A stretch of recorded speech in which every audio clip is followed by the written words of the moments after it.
Welcome to The Art of Adventure. This is episode 150 with Garrett Philbin. The Art of Adventure is the podcast that helps you travel the world, run your business, and embark on an epic quest. I'm your host, lead explorer, and guide, Derek Loudermilk. Head over to our website, derekloudermilk.com, to check out the show notes for this episode and sign up for the Art of Adventure email newsletter where you get monthly reading recommendations, podcast episodes, articles, and more.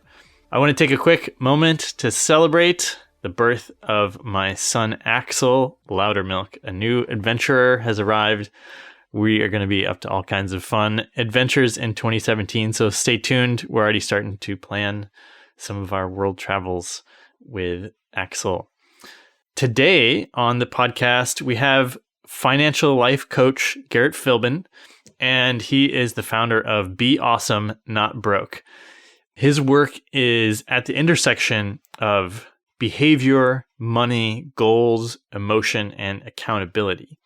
And he'll give us some great exercises for us to get clear on what we want to do with money. And that's what his work is all about.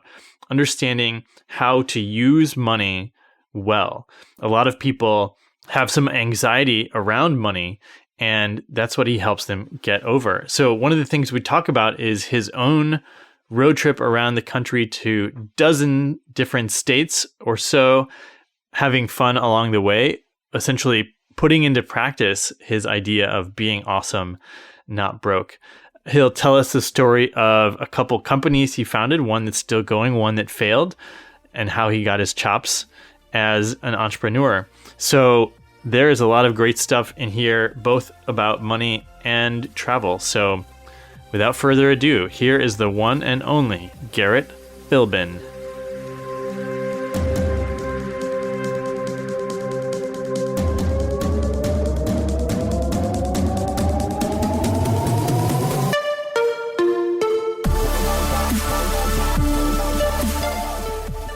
Welcome back to The Art of Adventure. I'm here today with Garrett Philbin. He's a financial life coach, founder of Be Awesome, Not Broke. Welcome to the show. Thank you so much for having me, Derek. Yeah, we're going to get into financial life goals and talk about some of that stuff. We're also going to talk about your adventure, I hope, your recent road trip. And what was cool before this show, you were kind of describing to me how you work in conjunction with financial planners. And I was thinking that you might actually be in competition with financial planners, but you explained it to me that you're sort of working with stage one, helping people figure out either how to get out of debt or, fill in a hole, or maybe they're in life transition, or they're trying to figure out what they value in life. And then a financial planner would sort of be level 2, where they would take over. So that was pretty fascinating to me. And, one thing that it made me think of is that money and how we think about money and deal with money is something that we learn about. It's like learned behaviors we learn from parents or mentors along the way. And unless we try to teach ourselves about it or hire a financial life coach, we're really just stuck with what we got exposed to when we were younger.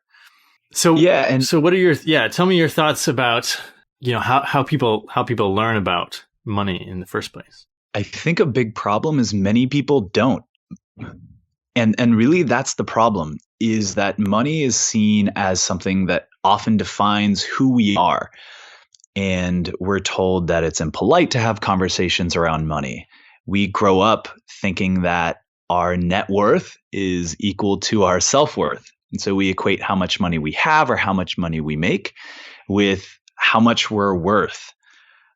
There was a quote I read, a guy who wrote the article, he said that his son had asked him, "Daddy, why are doctors more important than teachers?" And he was like, why? And his son was like, well, it's because they get paid more. Like, is it because they get paid more? And it was just a really interesting insight into like that innocent mind of a child that is starting to see like how we value money and how we see it as like this defining thing. And because of that, we don't often have conversations about it. It can be awkward, or we think it will be awkward. And, I've learned that it doesn't really matter how much money you make. Everyone has anxieties about money. And most people, whether you're making $30,000 or $300,000, they don't know really how to use money in a way that makes them happy and that gives them a sense of meaning and a sense of purpose. And it's so much more than the numbers. If it was simply addition and subtraction, right? Earn more than you spend, it would be easy, kind of like dieting. In theory, it's super easy. You just burn more calories than you take in. But in reality, there's self-esteem involved, there are emotions, there is the self-image, and there are so many things that are wrapped up in it. I think that's where it's really hard to educate about money because we carry around so much baggage around it. And I think that's why there isn't like a formal structure to addressing it. And oftentimes people go through life with really very little understanding around it. When you start talking to someone about money, especially if they have anxiety, I only have anxiety when I don't have a lot of money. When I have it, it's easy. So how do you start a conversation and start talking about serious money choices when someone is uncomfortable with their relationship with money? Yeah, a lot of times that conversation, it happens because people come to me because they've hit a point where they feel like, okay, I'm kind of hitting rock bottom. And they then are at the point where they can't they know they're coming up with their backs against the wall and they can't really go too much deeper. So they're at the point where they're willing to have what they see as might be a potentially awkward conversation or a difficult conversation for them because they know that something needs to be done. And for me, the way that I have that conversation is just kind of like a therapist to start, where we just jump on the phone and I guess, before someone's even decided to work with me, I just say, hey, I want to let you know that what we share today is going to be confidential, of course, so that they know that they have the ability to say what they want and that no one is going to that I'm not going to go and tell anyone, and vice versa, that anything that I share, they'll keep confidential. And then just set the ground rules and really say, what made you want to call and have a conversation with a stranger about something as intimate as money?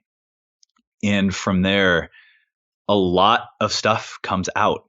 It can be anything from, I'm up to my eyes in debt and I have no idea what to do about it. Or it can be, I'm making a decent amount of money and I'm actually able to save, but I'm not doing as much as I could with my money. And, there are these things that I have kind of in my head that I've never shared. And so my goal is to create a safe space and create an environment where people can really feel safe to share and where they feel heard. So, for example, one person who called me for a consultation just said her goal ultimately was she wanted to save enough money to have an apartment or a house so that she could be able to have a space for foster kids, to be able to adopt or to bring in foster kids. And that's something that she never shared before. And as she was sharing, she's like, this is really awkward that I'm telling someone who I've met for 30 minutes about this. But that's the important stuff. That's where it's not about money. It's really, when you have conversations about money, it's a gateway into what really matters about life. And that's what ultimately drew me to this and is why I really enjoy what I do, because money is not the goal. Money is just a tool. And so when you have conversations about money, it inevitably turns to what matters to you in life. What do you really value? What do you want to get out of it? What do you wish you were doing, but you aren't doing? And then once you discover those things, kind of those destinations, then you can work backwards and say, here's where you are, here's where you're at financially, and here are the steps that you can take to get there. But you have to be able to know what is critically important to someone's life and help them figure out what that is before you can really do too much, even on the numbers side. Yeah, you mentioned the word tool, and I really like framing it for myself that way, as money is something that I use to make things happen, to affect change in the world through a charity, or to spend so that I have time with friends and family, or whatever it is. So let's talk about a little bit about how you find the things that are going to be worth spending your money on. And I think it's a cool story, a cool vehicle to talk about your own recent journeys traveling around the West on your road trip. And so maybe you could tell us a little bit about your road trip and how it influenced, how you thought about what's worth spending money on. Yeah. So as you said in the beginning, the name of my company is Be Awesome, Not Broke. And one of the fun things about that name is kind of sets me up to have to try to live my most awesome life, or else I'm not really living up to the name that I set. Right? So it's kind of a challenge, not just to the people that I work with, but if I'm going to be in integrity, like I have to do that myself. Like I can't tell people to go out. Yeah, I can't tell them to go and, hey man, follow your awesome, like live your dreams and here's how you do it if I just sit inside and do nothing. And for me, I had this idea of doing a road trip around the western part of the US and figuring out how to both how to integrate work and travel, because I am location independent in my business. So I Skype with people, I video chat, and really all an internet connection to be able to do what I do. And this is something that's new for me. 3 years ago, I was at Sony in a job I hated with zero flexibility. And just, I realized that I've come so far that I can really start to take more advantage of this freedom and flexibility. And that's where the road trip idea came of, okay, I want to find, now that I have this newfound freedom, how can I take advantage of it? And what does an awesome life look like for me? And when I asked myself that question, I realized that I've always loved to travel and I've done a fair amount of it, but hadn't done that much lately.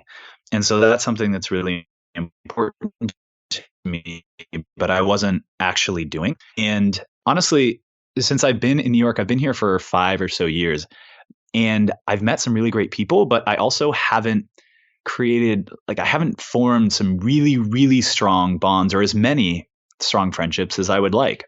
And I think that's a lot of it is my fault, and we can get into that, or a lot of it is on me and not like being the friend I want others to be for me.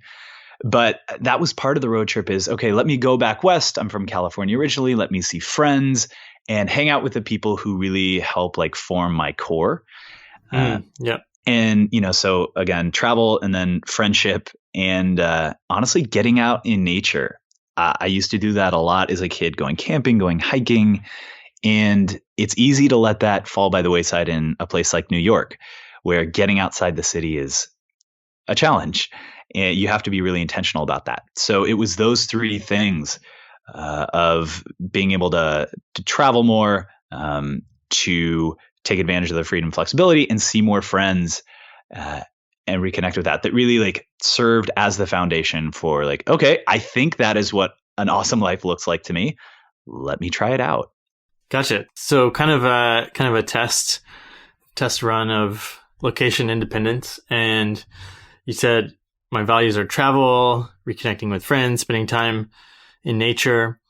How does spending time in nature and travel line up with being able to do your work? That was hard. It was one of those things where I more so said, okay, this is what I want to do. I want to do this trip. Here are the things I want to get out of it. And I'm not entirely sure if it's going to quote unquote work, but it's worth trying anyway and figuring it out. That's one of the things that I learned is that you can't know everything in advance, but you have to just figure out a decent amount of stuff ahead of time and then try it. You'll never know unless you try. There's a quote I love, which is planning is everything and the plan is nothing. And so like I thought I'd gone about and tried to plan and do planning ahead of time about how I would balance work with travel, with seeing friends, with hiking and getting out into nature. But then it happened and shit hit the fan.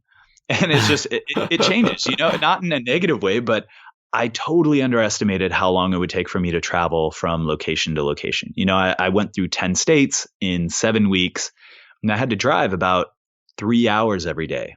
And it doesn't sound like a terrible amount to be able to, drive 3 hours. And then, that leaves me, if I wanted to, 4 to 6 hours to work easily. Yeah. But, I was camping. So I would have to, in the morning, I would get up, I would cook on a camping stove. Then I'd have to pack up. Then I would have to find where a Starbucks is, which is not always within, an hour and a half of me. Sometimes I'd have to travel more than I thought. Then sometimes wireless wasn't reliable and I'd have to try to find another place. And so I'd maybe get like 2 to 3 hours of work in, maybe 4. And then, also have to make or grab lunch, do the same for dinner, then look up where I was going to stay the next day because I didn't always have set places to stay. Yeah. Some days I would stay with friends or friends of friends, but sometimes I was just out in the middle of nowhere. And so I completely overestimated how much I was going to be able to do with work in a day. But what was really interesting is that it forced me, by having these time constraints, to focus on the core of what was most important. I think not just in business, but in other values, in the people who I saw, in the things I decided to do in terms of getting out into nature. And so that sense of constraint was actually ultimately beneficial, even though it was stressful, certainly from time to time. And I recognize this is all #first world problems. So hopefully no one feels like I'm complaining. But I realized that sense of constraint was really helpful in making me decide what is the most important thing. And as you can tell, that's a theme that, I try to help clients with. And I realized, here's another way that that's manifesting for me throughout this. So what were travel. a couple of those core things that jumped out for you? Being politely selfish was one of the things I learned on this trip that applied directly to the trip, but also is really serving me now that I'm back in New York, which is saying, on the trip, I had to have some flexibility in my schedule, or else I would go insane because there were so many things that would come up unexpectedly that my schedule, I would think it's one thing starting the day, and then it would end up being completely different. So I would tell people, hey, I think I'm going to be here on this day around this time. But ultimately, if I had to change plans or switch things up, I said, you know what, I'm really sorry. I'm either not going to be able to see you or the time is going to change. And ultimately, people totally understood. And as long as I was, in a sense, politely selfish and expressing what it is that I want and what it is that I needed, people and friends understood that it was a special circumstance and that they were really accommodating. And it was a cool experience, and just having the confidence to say, okay, here's what I need. Can I get that from you? Yeah.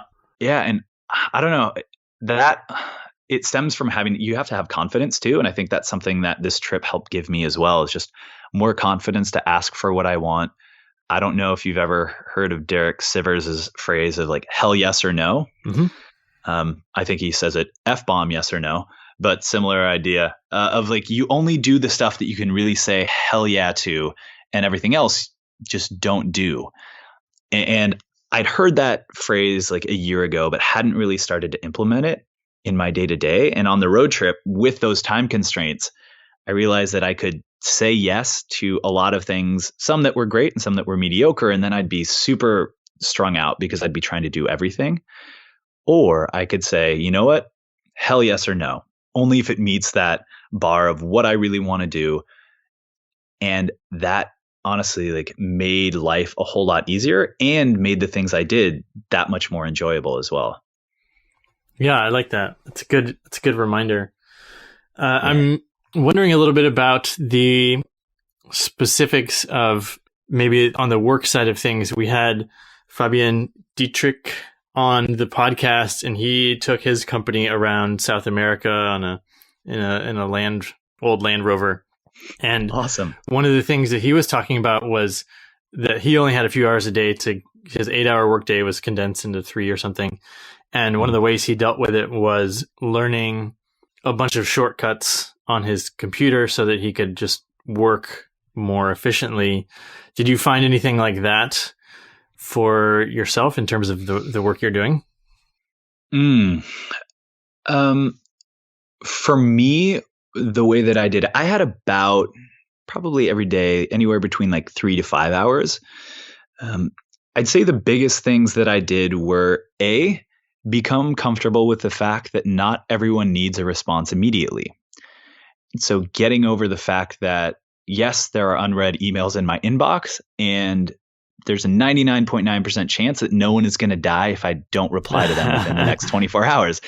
And that's something that I kind of laugh about, but we get sucked into this feeling that because we got an email, like we have to respond to it. Or I'll own that language. I certainly feel that way when I get an email. Oh my gosh, I have to get that person a response quickly. But we really don't. That's just a mindset that we have, and it's all about setting expectation. So I set my autoresponder as, hey, I'm out on this trip. Here's what I'm doing. Here's why I'm doing it. I might not be in cell service. So if you really need me, like try and text me, but I even then might not get back to you. That's what it is. Yep. And nobody died. And that was actually a huge time saver on that front. And one of the ways I was most productive, honestly, was when I was without internet. There was one time when I was in in Yosemite Valley, kind of underneath El Capitan, which is like 2,000 to 3,000 feet high. And it was Friday, and it had to be a work day. And I just couldn't get internet. And so what I had done in advance is taken screenshots of all of my to-do tasks. And then I was able to go through one by one and just say, okay, I have to do this email. Well, I can write it in Evernote and then just save it before sending it when I'm back in cell service and have Wi-Fi. And there were all of these tasks. What was really interesting is there were so many tasks that I decided to push off in the past. Like, oh, I'll do this later. Oh, I do this later. I'm a little distracted. I don't want to dive into this. That requires a lot of thought. And I got more done in those 4 hours of not being distracted by Facebook, by incoming email, by Voxer messages, by text messages, where I was just able to focus. And I got more like important work done in those 4 hours than I'd really done in like the past week or two. And it was it was an interesting moment because I realized I can get distracted when I have things that are incoming. So for me, now that I'm back in New York, it's okay, how do I recreate that environment? And that means turning my Mac notifications off. That means turning my phone on Do Not Disturb in the morning and being able to have, 3 to 4 hours in the morning where I don't, reach out to anyone, where I don't take any incoming, and just dive into the stuff that requires a lot of brain power. I'm not perfect. I don't do this every morning, but I found that honestly, like unplugging and not seeing email as like having to be responded to in the moment, those two almost like double my productivity. So those were probably the two most important things that I took away from a work productivity standpoint. Yeah, that's a great reminder for me as well. Cool. And so I want to transition back into talking a little bit more about the financial life coaching.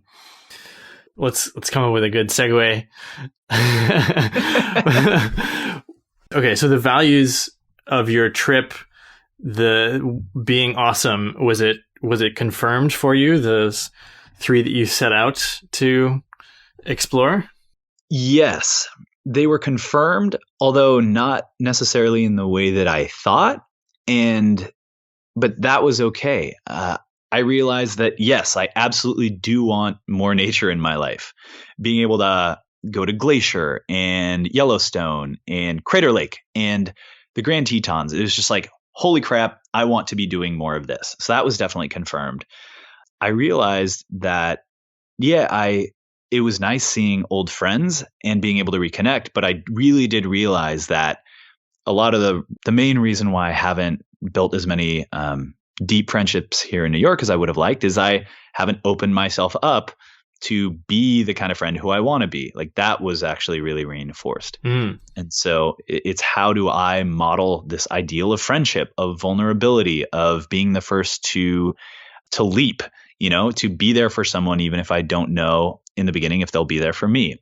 And that was reinforced. And I'm trying to figure out how to really integrate that actually, it's not that hard. It's, I've been called out on intellectualizing things where like what I just said, I'm like, oh, well, I can come back and start to implement how to be more real with people.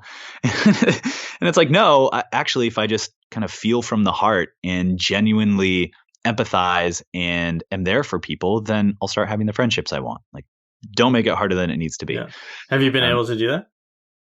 Good question. I thought I was in the first, so I've been back for just about a month. Okay. For the first 3 weeks, I thought I was doing pretty good. And I was being more proactive in reaching out. I felt like I was doing kind of checking off the boxes of how to be a better friend.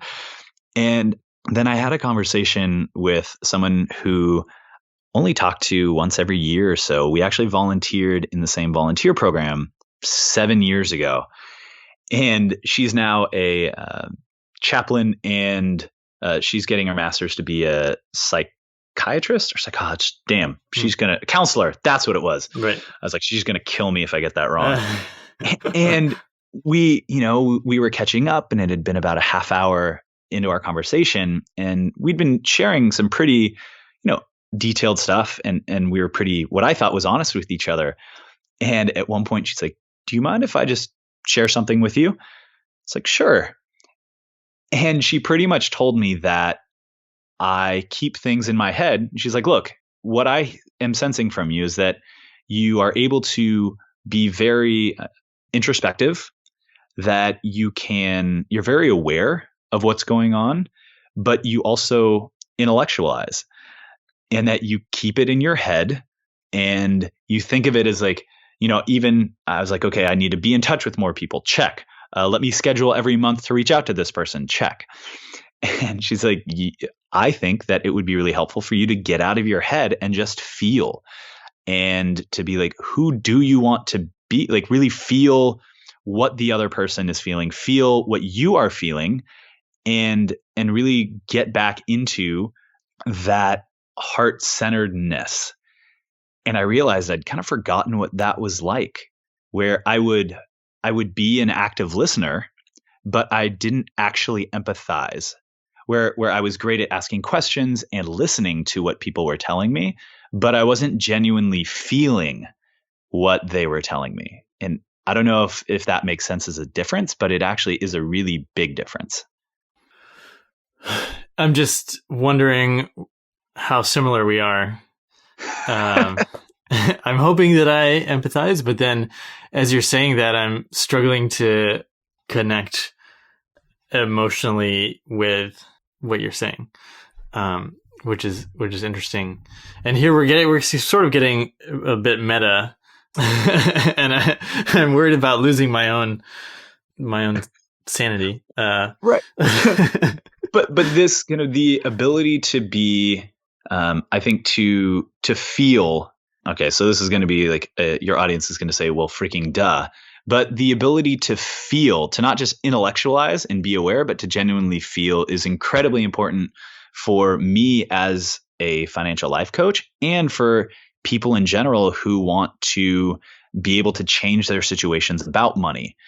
Where, for example, if someone is in a situation that they don't like financially and they want to change, they have to really connect with emotionally and viscerally feel where they want to be, and viscerally understand that where they are right now is not okay, that they can't be there anymore.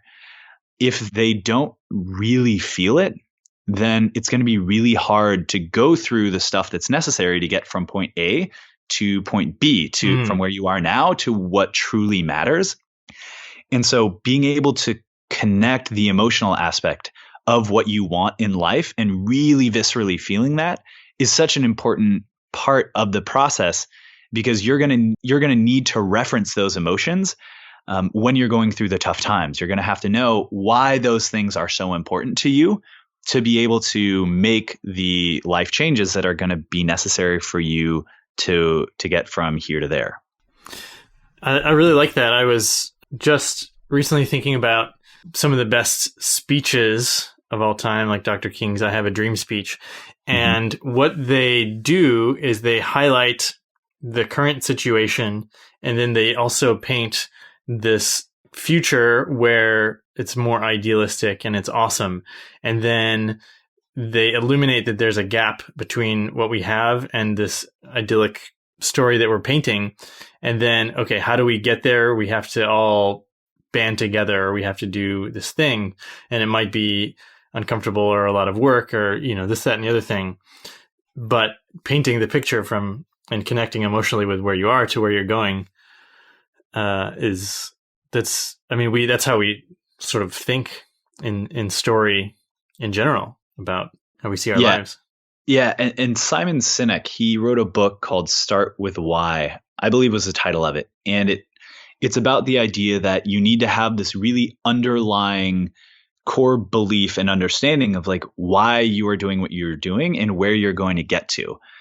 I think it was Simon Sinek that said this, is that Martin Luther King's speech, it was called the I have a dream speech, not the I have a plan speech, which means, Martin Luther King was building up this grandiose vision of like, I have a dream that, all men at some point, like everyone's going to be equal, and that he paints this picture that you can then aspire to. It's not, okay, so I have a plan and here is bullet A, B, and C and sub bullets B, C, D of how we're going to do all these things. Like you need to have that motivating and that inspiring and that thing that you can connect to and get moved by in order to keep the fire going inside of you as you do the actual hard work, as you execute the plan. So yeah, I think that MLK speech was a great example of that, of the importance of just building up that emotion and the passion and the drive so that you can actually then do the hard work. Yeah. Hey guys, Derek here. I want to take a quick second to talk with you about starting a location independent business. This is something that is awesome. A lot of people are interested in it. You've probably been thinking about it for a while listening to this podcast, and maybe you're ready to pull the trigger but don't know exactly where to start in terms of which business idea should I go with first, or do I even have a profitable business idea? Maybe you're more concerned with the travel thing. You haven't traveled abroad before, or you're wondering how to do long-term travel. There's a lot of things that are up in the air that you're wondering about. How to move existing businesses online, how to do social media and marketing and networking, whether you should have a podcast or blog or video log in accompanying your business. There's a lot to consider.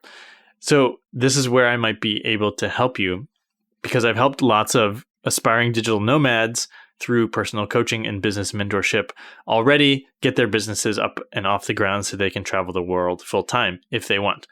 So if you want to find out what I can help you with, I'm offering a free strategy session to listeners of The Art of Adventure. That's a 30-minute session. It's valued at $100. And we'll, in this session, dial in your real goals, what's getting in the way, and how to break through it. Awesome. This is a free session. All you need to do to claim your spot for 2017, get your year kicked off right, is email me, derek@derekloudermilk.com, or head over to our website, to the coaching page, and sign up there. But the easiest way, just email me, derek@derekloudermilk.com, and we'll chat a bit more about setting you up. Now back to the episode.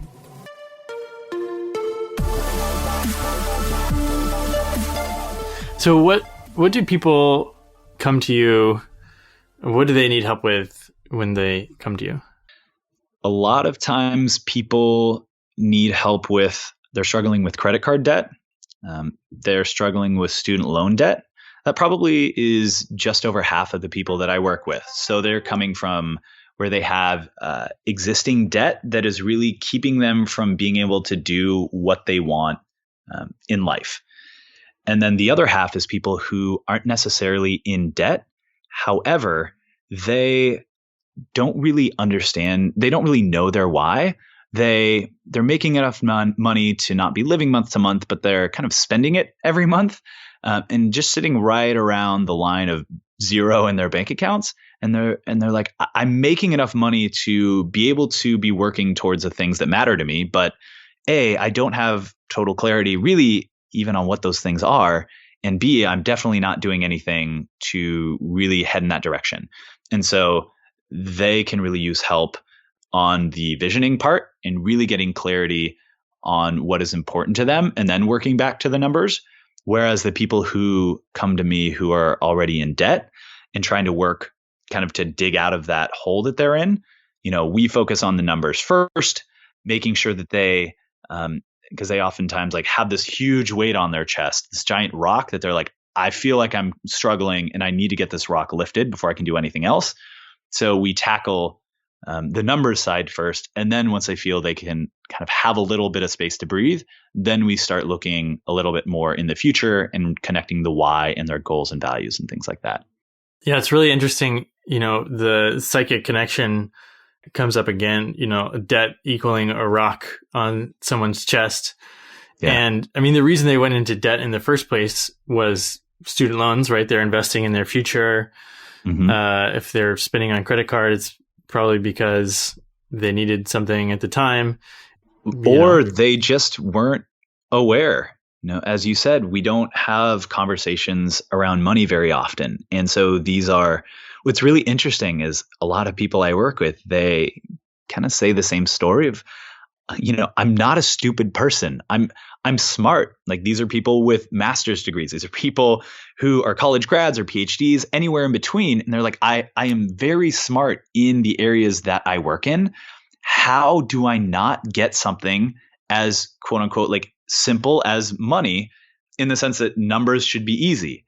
And then that's where the conversation starts, where it's not just about the numbers. It's how were they raised around money? Did their parents have conversations around money? Was money used as a manipulative tool between mom and dad, or pitting the kids against each other? Did they grow up without any money and then get made fun of at school for not having nice clothes? And then now they overspend so that they never have that connection to being made fun of for not having nice things. And so there's so much more around it than just that, which is honestly like the stuff that I really love to dive into, because that's ultimately what's going to change long-term behavior. I can help people get out of credit card debt, a lot of which actually isn't out of necessity. It's because they made the choice just to overspend. But I can help them get out of that, and I can help them, build a budget and stick with it. But ultimately, if I don't help them with the underlying insecurities around money, the stories that they carry around money from growing up, then I'm not serving them, because they're going to fall back into those patterns again. So we really have to address the underlying issues that cause these behaviors to come up in the first place. Yeah. Do you have an example about how you have dealt with someone maybe that's putting themselves in credit card debt because they're uncomfortable with money, and how you sort of work through that? Yeah. So there is a couple right now that I'm working with who are really struggling. They make good money. They make six figures. However, they have put themselves in a position where they made a lot of poor decisions and said, I want this, and went ahead and got it. And so now are really, really facing this mounting wall of payments that what's really tough for them is they want to change, but their past behavior has put them in a spot where it's going to have to get worse before it gets better. And so with them, it's really interesting, because I do think it's incredibly important for them to connect with their why and what things are truly important and why were they spending money like this in the first place. But also at the same time, making sure that we address very quickly these fires that need to be put out so they don't further go into debt and they don't get any further behind on interest payments and things like that than they currently are. And what was interesting is we've been going through some exercises in helping them figure out, what do they really value? There's a cool exercise that actually a mutual friend of ours, Dale Thomas Vaughn, turned me on to, which is writing 67, I'm going to say, this show, if I can remember. That's right, because he was on this podcast. Is an exercise where you write a letter from 80-year-old self to yourself today.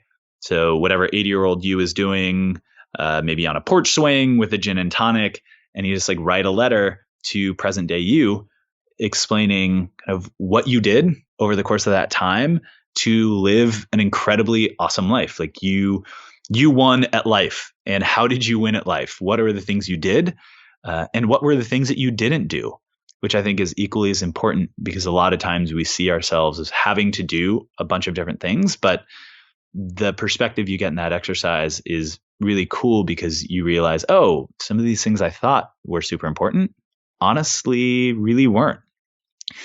And so it's exercises like that when I started working with this couple, they realized, and I had them do the exercises separately. Yep. So there was that one, and there were a couple others.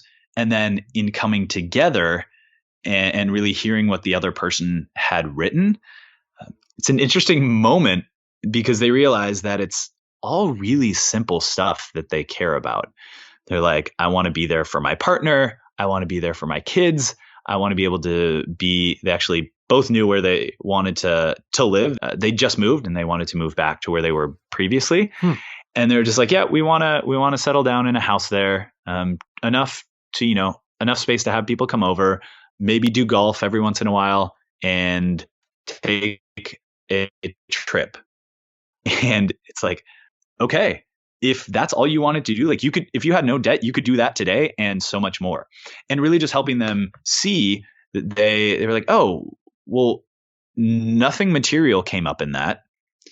Their goals were actually very well aligned. They just hadn't done a great job of communicating with the longer term goals and vision. They certainly weren't communicating about money before we started working together. So that's something that is a focus. And so just highlighting what these common values and goals that they actually shared, and highlighting what was in there, such as travel and family, and what things weren't, which was all of the things that had put them into debt.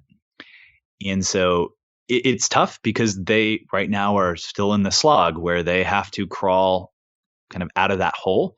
Yep. and fill it in. And it is still going to get worse before it gets better, but they at least have this sense now of, oh, here is what really matters to both of us, and here's what we're working towards, and here's what this vision is going to look like once we're out of this debt. And that helps give them the motivation to continue to do it. Thank you for that. That was a great example. That was exactly what I was hoping for. Awesome. That's great. So you haven't been a financial life coach for that long, a couple of years, maybe? Just over a year, actually. So, and so when we were doing the pre-interview, you said something to the effect of friends or family were encouraging you to do this. Like they saw that you were maybe already doing it, or you had learned a lot about it. Could you take us through the process of how you started, how you learned to do this, and even to the point of how did you get your first couple people to hire you?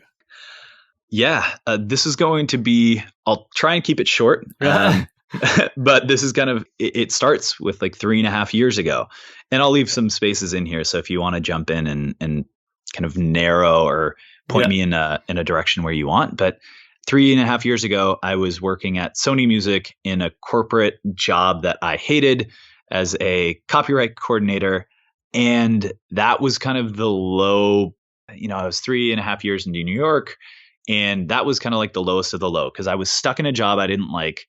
I'd studied music business in college, and I realized that I didn't love the music business, and I didn't know what the hell I was going to do, because I wasn't enjoying my job. And if I didn't enjoy the industry, like what the hell was I going to go do? What were my options?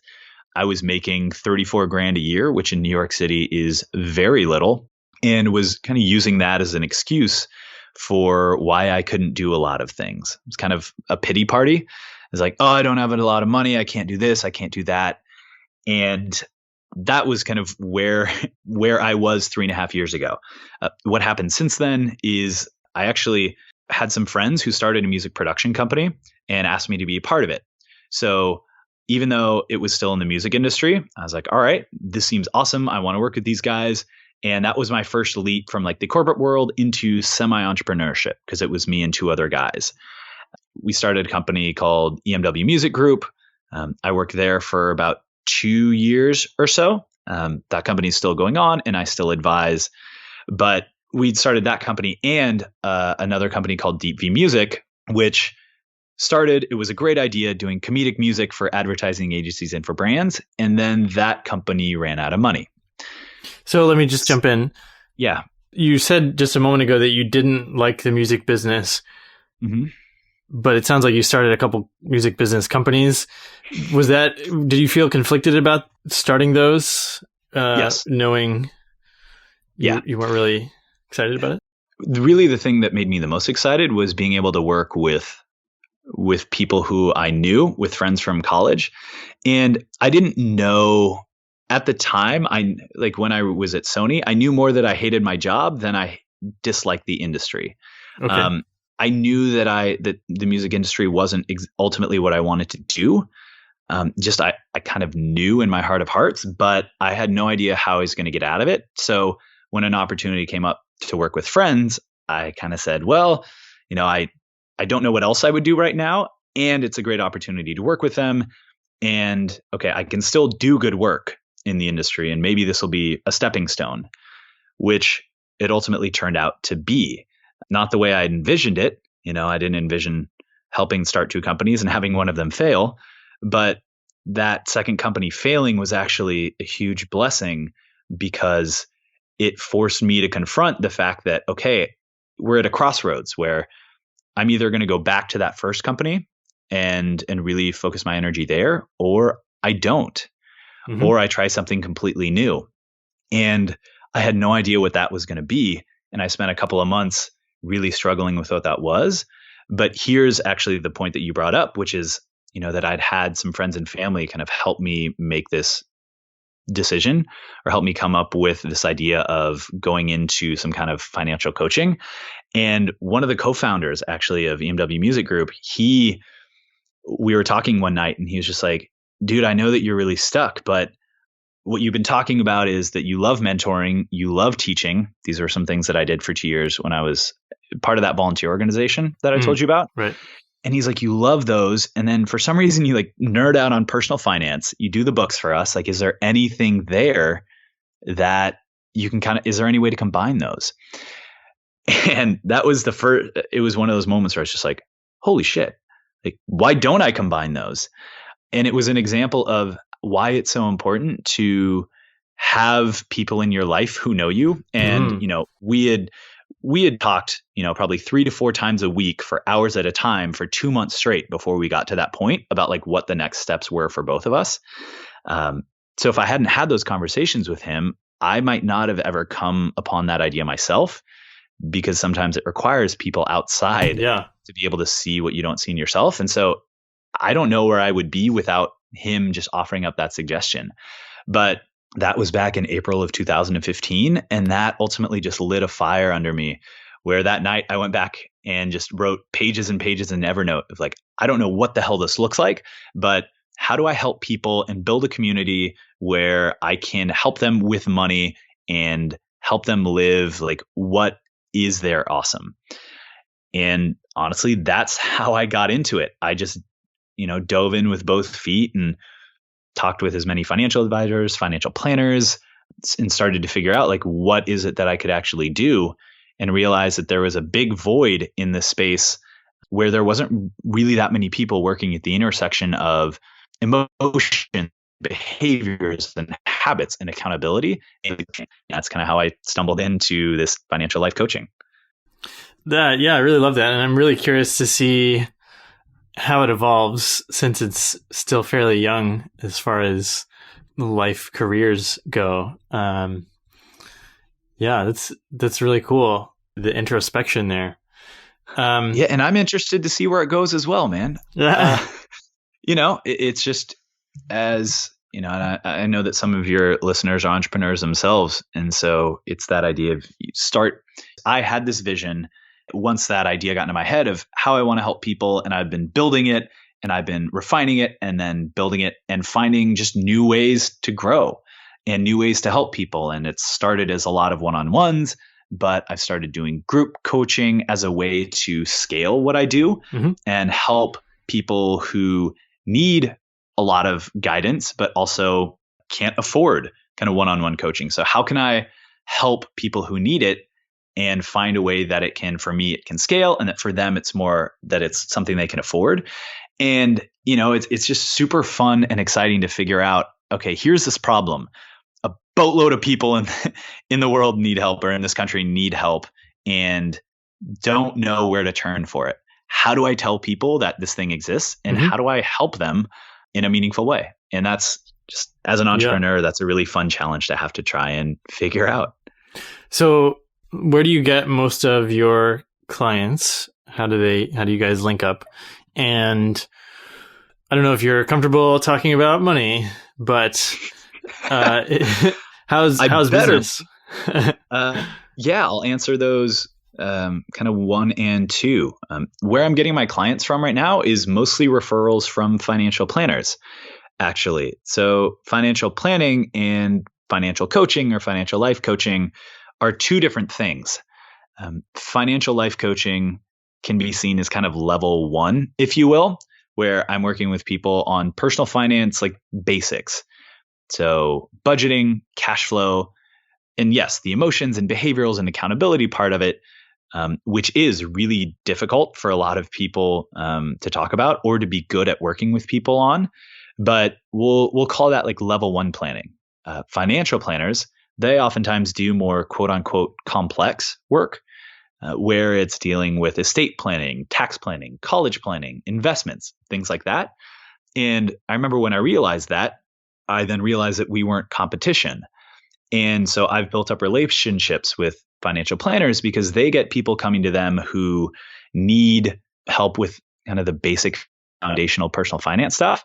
But that's not necessarily where a financial planner, where their time is best spent. They don't necessarily love diving into budgets and emotions. And so they will now send me prospects that come to them, and they'll say, hey, I'm actually not the best fit, but here, you should talk to Garrett Philbin because he works with people who are going through what you're going through. And then I will work with them. And at some point, people will outgrow me. Hopefully they will learn, they'll understand what truly is important to them. They will have the habits and behaviors down to be able to put their money towards the things that matter. And then they'll be ready to move on and get help with, some of those larger things like investments, tax planning, estate planning, and things like that. So there's this back and forth a referral relationship that actually works really well. So now I have a network of financial planners who I know. So if I have someone who comes to me and works with me and is a female entrepreneur herself, I can say, oh, you should talk to Mary Beth or Sophia Berra, because that's who they really like to work with. Or if you are, a teacher, like go work with this person. So I've built up a network as well. So it feels good that when people finish working with me, then like I can help move them on to like the next step of what they need. And any kind of clarification that would help in that before I dive into the numbers and how the first year has been? No, that's good. I like that ecosystem of being able to not be in competition, and then sort of, it's almost like a curriculum. First you learn the basics, then you learn the second. I want to know what level 3 is. I'm gonna take the level 3 course. You ain't ready, man. None of us is ready for level 3 planning. That's just the crazy stuff right there. But yeah, and I think that idea and that sense of collaboration is just what I love about this industry, is that financial planners, and we all want to help people. And so the financial planners feel bad when they turn away people who they can't help. And that's a really crappy feeling. So they actually, most of them are happy to hear that I exist and that they can send people my way, and those people can actually get help. And vice versa. It's great that when people are done with me, now I can send them on to the next stage where I don't have to just say, oh, okay, you're done with me. Like, good luck, go off into the world and try to figure out investments and college planning and all of that stuff.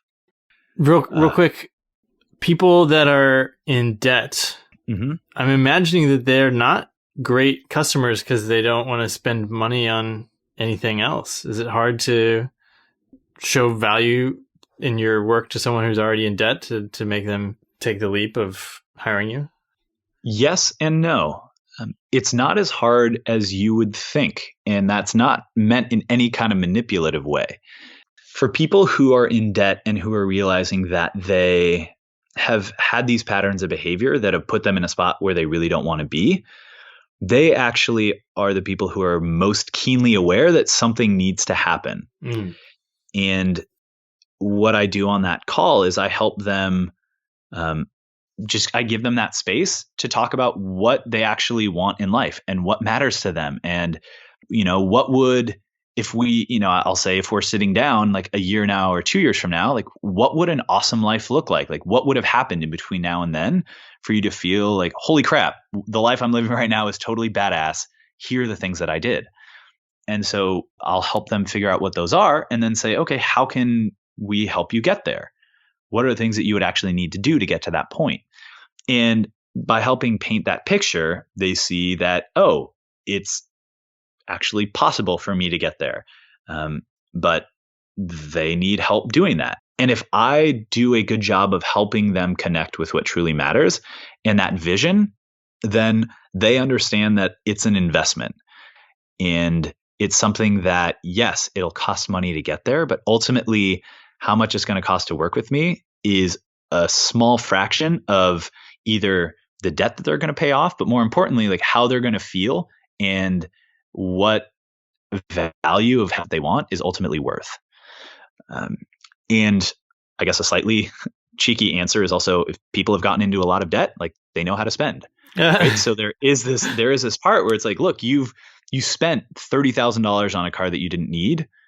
Are you willing to spend $1,500 or, because I work as a percentage of income, like, are you willing to spend a couple $1,000s to have a plan to get out of there and to start living the life that you want? Yeah. Like, are you willing to spend $2,000 to save $50,000 or willing to spend $2,000 to be able to go on that trip that you want with your kids, have enough of a savings fund to quit the job that you hate and start living that vision that we just came up with? And that's ultimately a question that they then ask themselves, yes or no. And if they say yes, then it's boom, let's do this. And if not, then at least if they don't want to work with me, I can hopefully give them some resources that will be helpful in the meantime. Or if it's just not a good fit, I do have also a network of other people who I know that I'm growing that network of people who do similar things who I can then point them to and just say, hey, if I'm not the best fit, I still want you to be helped. Go talk to this person and see if they connect with you more. Cool.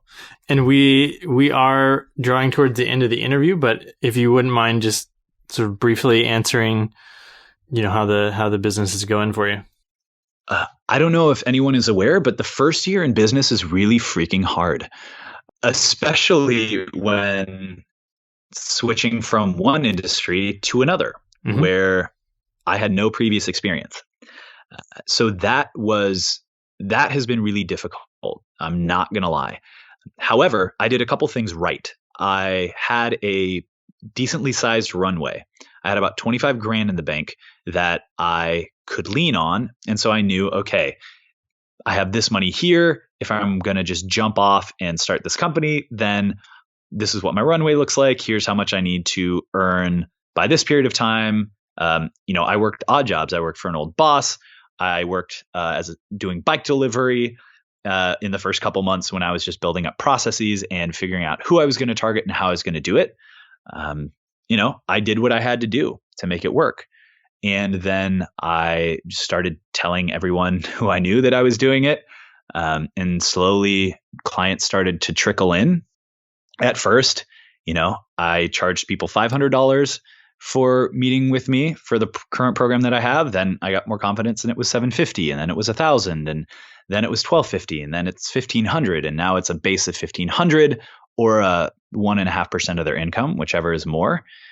And it's just having that confidence and being in that understanding my value has made me more confident to say, here is what I charge and here is why I do it. And here is why it's actually a good investment for you based in if it is, right? If I hear what they need and if it actually is a good investment. But, it's been swings financially.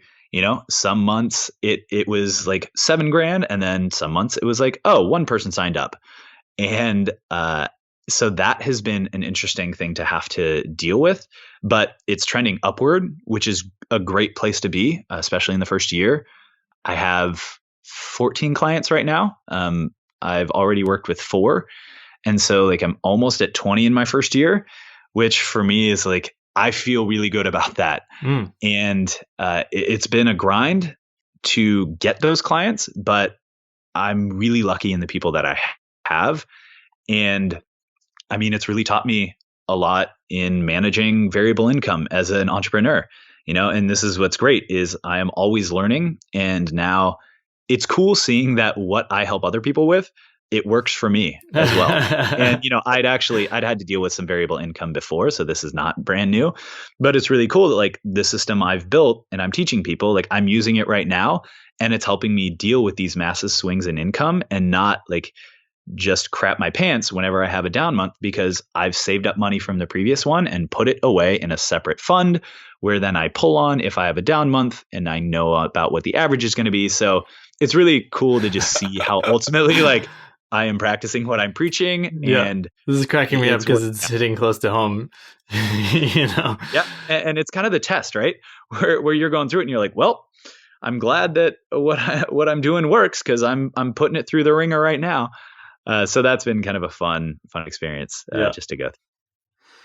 Perfect. I've got 2 questions that I ask all of my guests. Mm-hmm. And the first one is, if you could change or add anything to the world, what would you want the world to have? I would want the world to have, so is this people in the world? Like, so I can just say everyone in the world to have X? Is that an acceptable answer? I would have magic.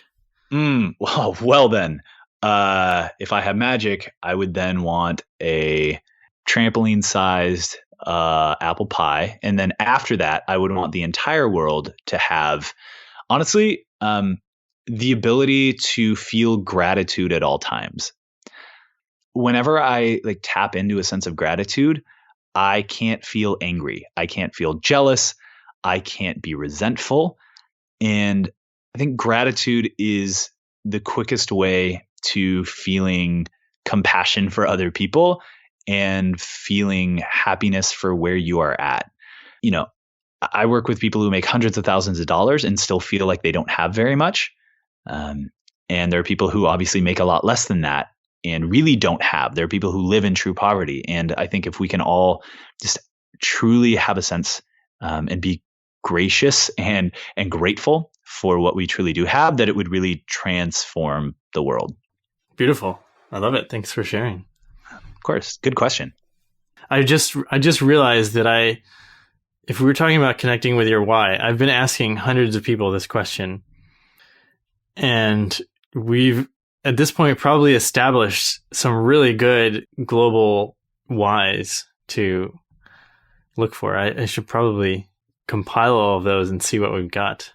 Oh, that would be awesome. So the second question is, what's your definition of adventure? My definition of adventure is saying yes without hesitation. I think that if I did that more to, I'm not going to say, hey, this is Yes Man, whatever with Jim Carrey, but, adventure is both big and small. Adventure is traveling around the world in a sailboat or, visiting every country on earth like Chris Gillibo. But adventure is also like going in and being with people in your neighborhood who you have never met. And adventure is just anything that is new and interesting. And that, I think people have the sense of adventure has to be this big, grand thing. A lot of my friends, they spend thousands of dollars on these 2-week vacations that they can finally, they're like, I got 2 weeks off of my job and I'm just going to go ham, YOLO, spend all the money, do all the adventuring. And it doesn't have to be that big. And that oftentimes makes it seem like there's this barrier to adventure. There's this barrier to travel and experience because they feel it has to be this big thing. And I think if we got back to just adventure is saying yes to someone who asks, hey, do you want to go check this thing out around the corner? Or, hey, do you want to just like sit down and have this conversation? Like it could be an adventure of what you learn about the other person. Yeah. So just saying yes to whatever comes your way, no matter how big or small it is, I think I guess I would say the way to have adventure. So I don't know if I really defined it. Maybe that was like a politician's answer. But I certainly think that's the quickest way to have it. And I'm going to leave it at that. Brilliant. I love it. Garrett, what's the best place for people to find you online and get in touch with you? People can find me at beawesomenotbroke.com. It's honestly the best way to get in touch with me. There is, or Garrett at beawesomenotbroke.com. I'm not really on Twitter. I find it sometimes obnoxious. I'm not really good at sticking with it. So I wouldn't hit me up there. I have decent Instagram photos, but I'll make you search the internet for them. Really my website or Garrett at beawesomenotbroke.com. I answer all the emails. I love it when people reach out. If any of your listeners are interested in starting their own thing as an entrepreneur, if any of people listening are interested in kind of doing something similar, I've had more podcasts that I'm on, like people come out of the woodwork and I didn't know this many people were doing what I'm doing. And it's so cool because so many people need help that I am so happy to help other people get started, because there is no way I can help the millions of people who need this. And so just putting that as an open invitation, please reach out. Any entrepreneur or financial coach entrepreneur, like I love having these conversations and seeing how I can help other people ultimately do what they want to do with their life. Brilliant. That's a perfect place to end it. Thanks so much for coming on the show. Really appreciate it. Of course. Thank you so much for having me. And yeah, I really enjoyed it. Let's do it again sometime. All right. Talk soon. Bye-bye. Take care. Bye. All right. That was a fun one. Hope you enjoyed that episode with Garrett Philbin. Lots of great insights. And I think it's a really great example of how he created his own career and then tested his ideas by going on a road trip. And it's a really interesting business model that he's got going too. So if you're interested in that, hopefully that gives you some inspiration. I liked how he works with financial advisors and is not competitive towards them. And hopefully that also gave you some ideas for you to be able to work efficiently while you travel. If you liked today's episode, we'd love to hear about it. Head over to iTunes and leave us a review and rating. That does a couple things. It gives us feedback, which is so important, and it helps keep the show up in the rankings, which helps more people find out about the show. Thanks so much for listening today. Now it's your turn to go out there and be adventurous.